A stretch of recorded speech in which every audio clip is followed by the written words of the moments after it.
Lines of Courage by Jennifer A. Nielsen, Chapter 2. July 1st, 1914.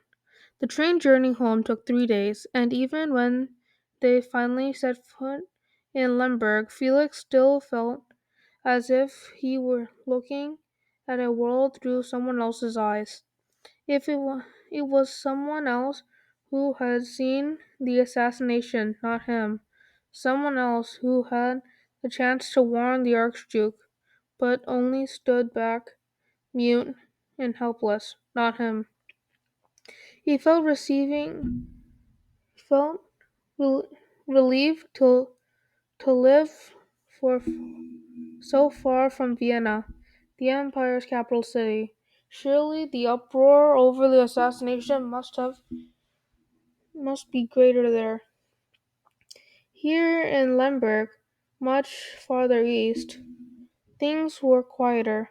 The newspaper acknowledged the death of the Crown Prince, of course, but the headlines were smaller, and the mourning was simple, as flags flown at half mast. Otherwise, people were going with their lives. That was Felix's plan too. He just tried to pretend that everything was normal. Mama seemed to have the same plan.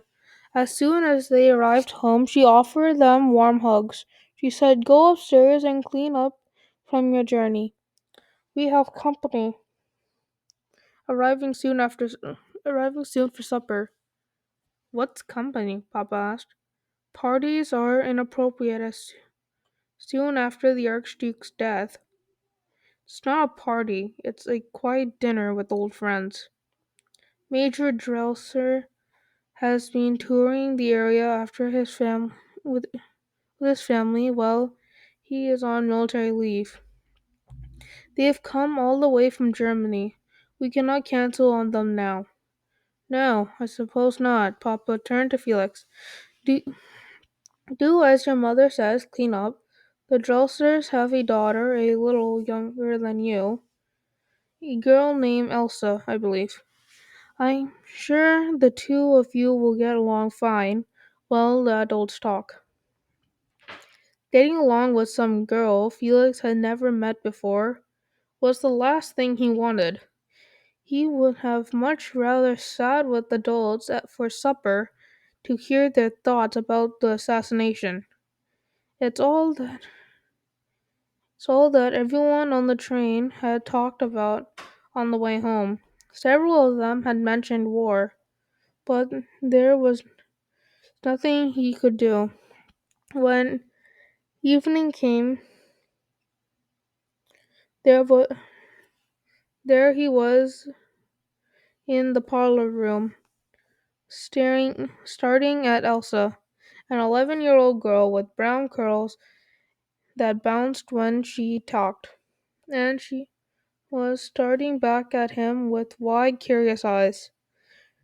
We, sh- we should be long distance friends, she said. Why would we would have the most fun riding back and forth? Don't you agree? Felix squinted at her. I don't even know.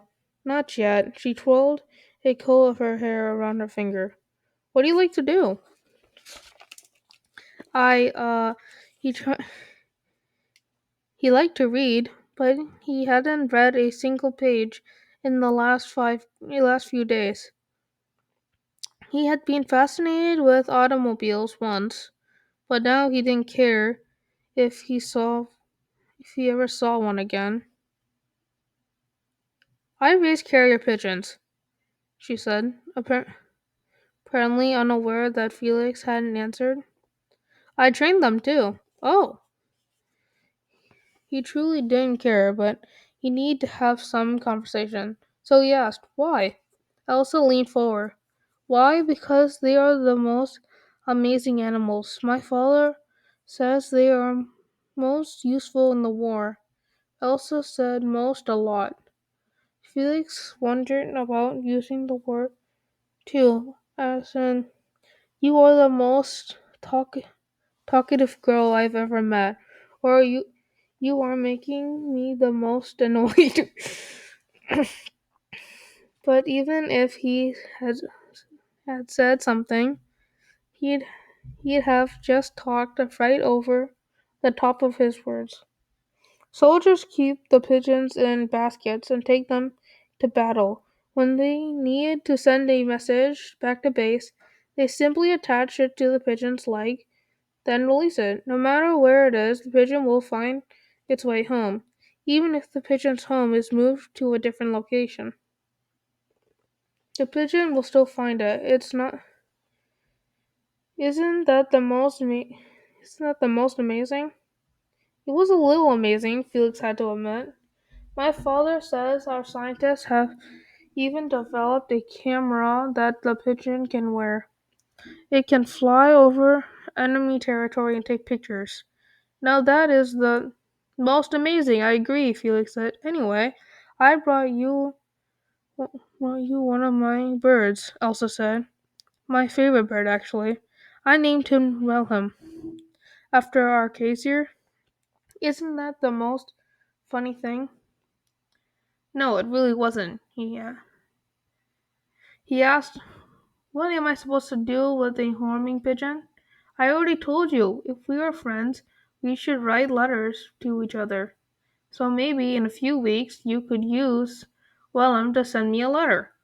Unless you want to keep Willem if you had if you and your mother are ever in trouble.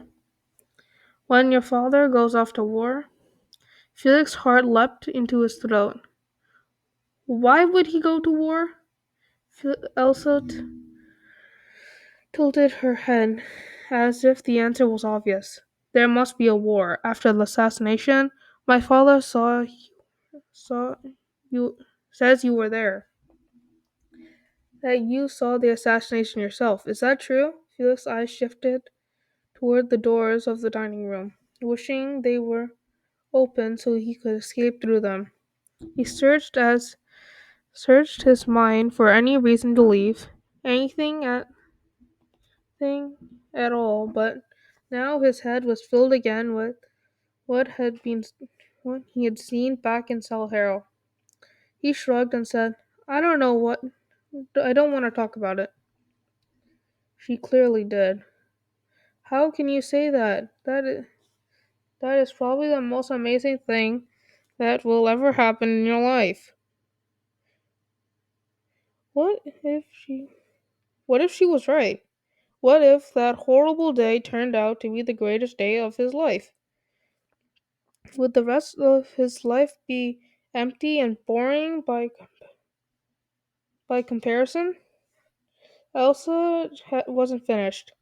If you if you could and would be go to war, that would be the most wonderful thing you could do for Austria-Hungary.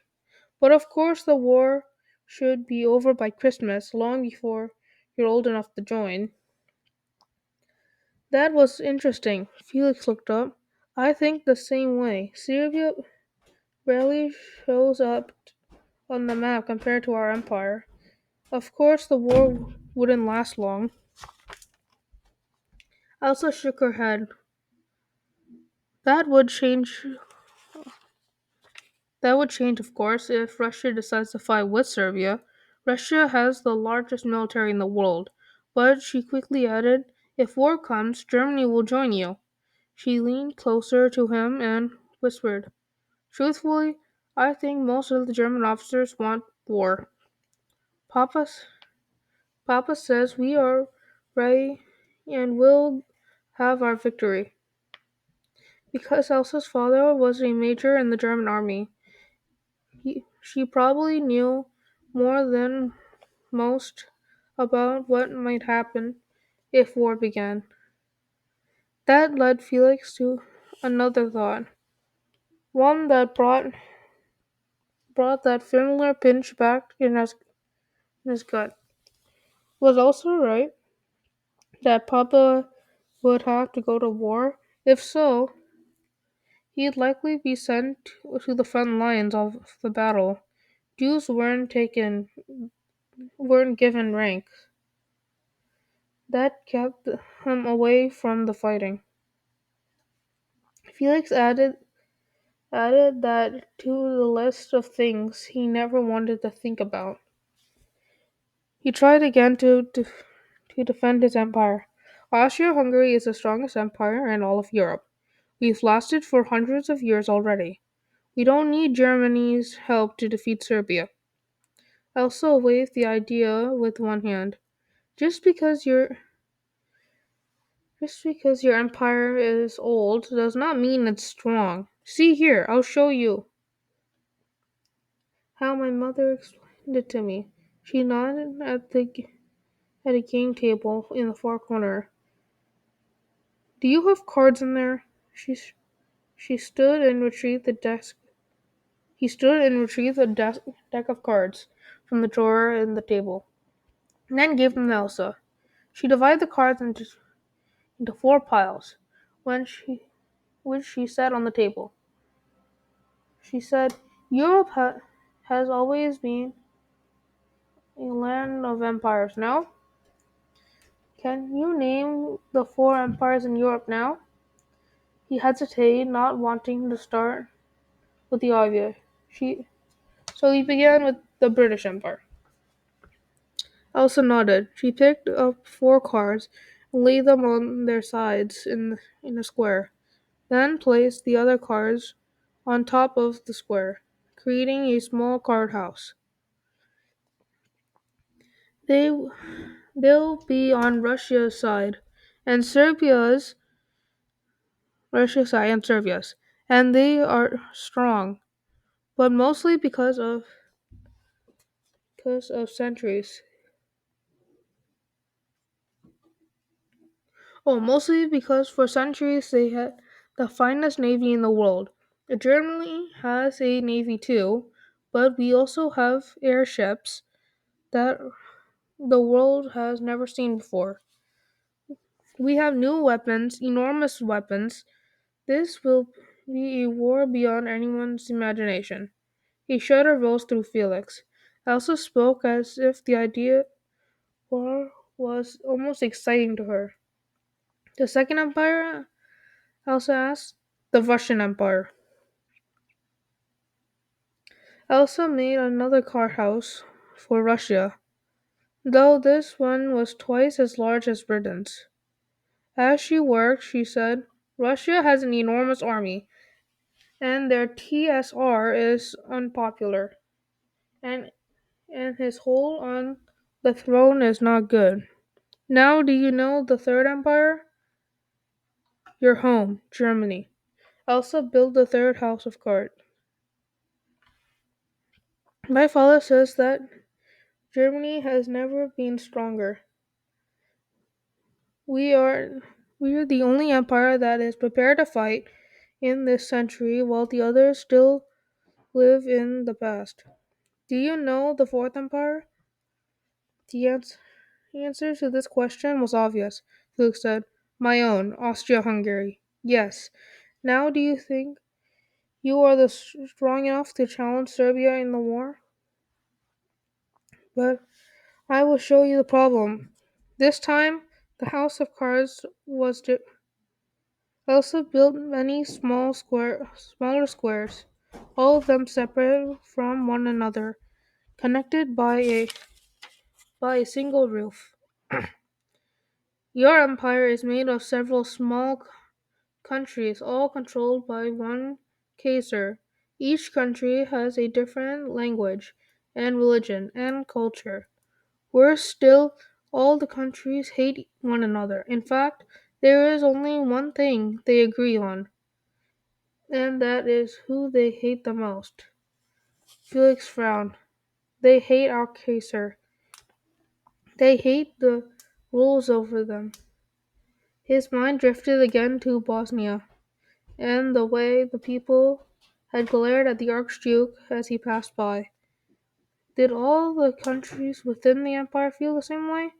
Elsa leaned in and really blew on the many card houses. The first to fall was Austria-Hungary's.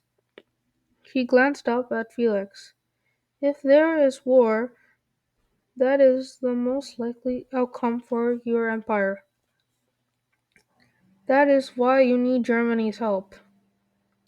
The door opened and Papa walked in. Would you two like to join us? I'm sure you both have many questions. Yes, please. Elsa jumped out of her seat, but Felix remained where he was, staring at the cards flat on the table. It had taken so little for these houses to collapse.